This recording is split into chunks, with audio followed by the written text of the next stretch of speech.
Hey everybody, Jazzy here. Here's a recap for Year 8 of Thrill of the Grill, my solo Warley world over on Twitch. Kicking off the new year as usual with a giant tree harvest. I think from now on it's going to be 8 stacks of planted birchnut seeds. I could probably go higher, but I'm not sure how many of them would be tall at the same time, and I think at a certain point the randomness might cause some sort of ceiling on birchnut return, which might make the harvest a little less self-sustaining. Anyways, 320 trees is a lot of wood. Probably enough to see me through most of the year unless I'm like mass crafting cobblestone. What preceded was 4 straight days of hunting for the loot stash. I knew that second deciduous forest would eventually come back to bite me in the butt, but I was hoping that I could be vigilant enough with the occupants to minimize the time I'd spent combing 3 separate biomes for the loot stash. Eventually, this will be much more streamlined as I block off all of the less desirable loot stash spawners. Ironically, the stash ended up right in front of my base. I missed it when I took boat bridges around the outer part of the forest. Anyway, Kloss died, and the loot is 2 lights, a royal jelly, and a shroom skin.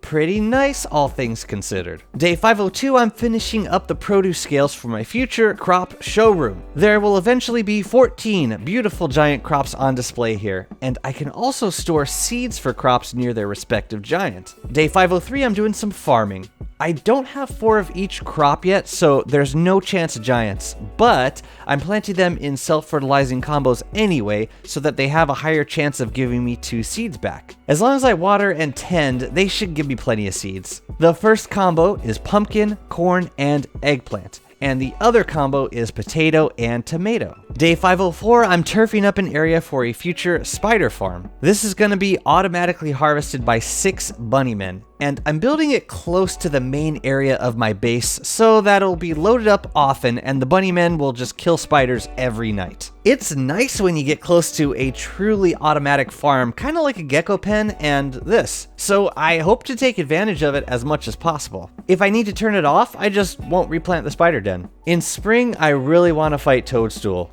I haven't gotten around to that fight yet, and I really want the Mushlight blueprint. So on day 507, I'm sailing to the Lunar Island to make some glass axes. Now, I'm going to set up a telelocator focus on the island so that I can just teleport myself straight from the oasis. One awesome thing about the telelocator focus is that if you stand in the center of one when telelocating, you'll go to the next closest one that's gemmed up. So with 2 of these, you can set up easy 2-way transportation between different parts of your world as long as you remember to refuel the sockets. A handful of purple gems will save me days of travel and sailing to and from the Lunar Island, and it means I won't be tempted to make a boat bridge, which can get expensive. I'll leave a boat at Lunar just in case I get stranded. I'm also tossing a few bath bombs in the hot springs around here, so they'll make more glass during the full moon, and next time I stop by, I can just harvest them all. Day 517, I'm doing a winter carrot harvest to build more rabbit hutches. I had a weed grow out of a hole that I dug but didn't plant anything in, which kind of surprised me. I didn't think that weeds randomly grew in winter, but apparently they do. I was also surprised to get 2 seeds back. I did not tend them all that much, and I definitely didn't fertilize them. Plus, there was this weed nearby. Maybe between the auto-tending and the winter holding the soil's hydration in place, I just naturally got under 7 stress points. That's awesome to know that it's possible to basically double your seed count after a single harvest by doing pretty much nothing. Kloss number 2 of the year is defeated. The loot, a bee queen crown, and a light.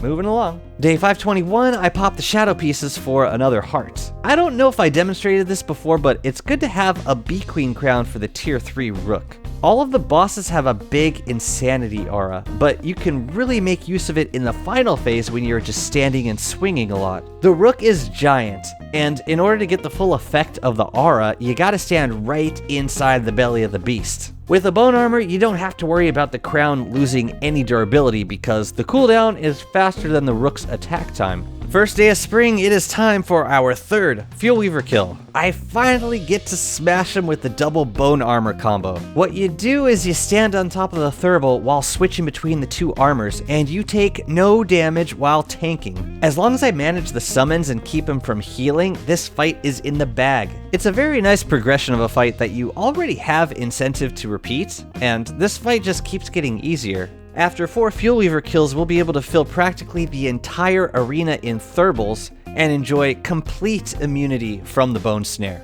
But then, things got weird.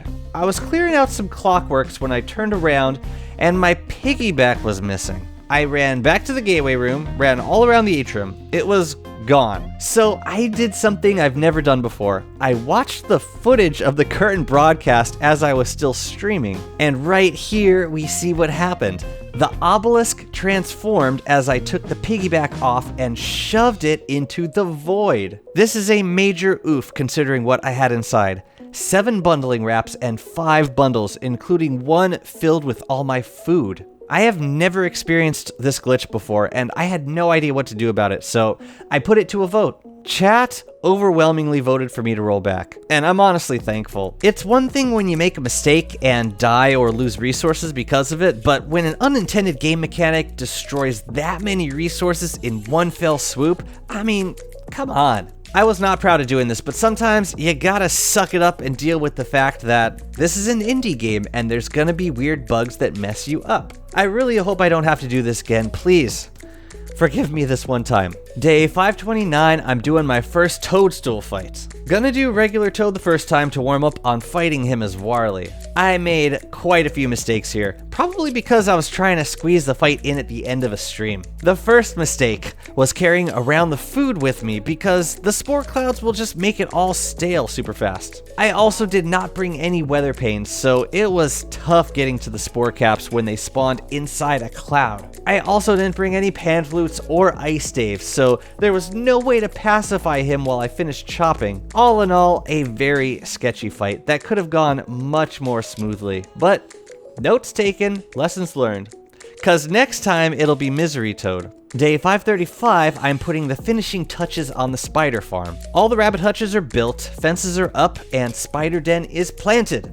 Now we get to sit back and see how well 6 bunny men fare against a spider queen. Day 536, I am farming some meeskies for down feathers. And just in case I didn't talk about my strategy on this earlier, let me briefly cover it right now. If there is an opportunity to take out the moslings before Mama, then I will usually take it. So if it's nighttime, you can run around and land a few hits on a few different moslings before Mama wakes up and attacks. But if you just retreat and wait a few seconds, they'll all go back to sleep and you can move in for more hits. If it's daytime, the moslings have this running pattern where they run towards Mama and then back out at an angle. Sometimes you can intercept them while they're running back out and get in some damage. I don't necessarily mind chasing angry moslings around after Mom dies, but often they're gonna summon lightning, which will just burn the down feathers that drop. So killing the moslings first just ensures that I get as many feathers as possible. And praise be, look at this lovely collection of leafy berry bushes that I had completely forgotten about. Remember when we scoured the caves looking for 2 berry bushes to get the replica relic prince? Yeah.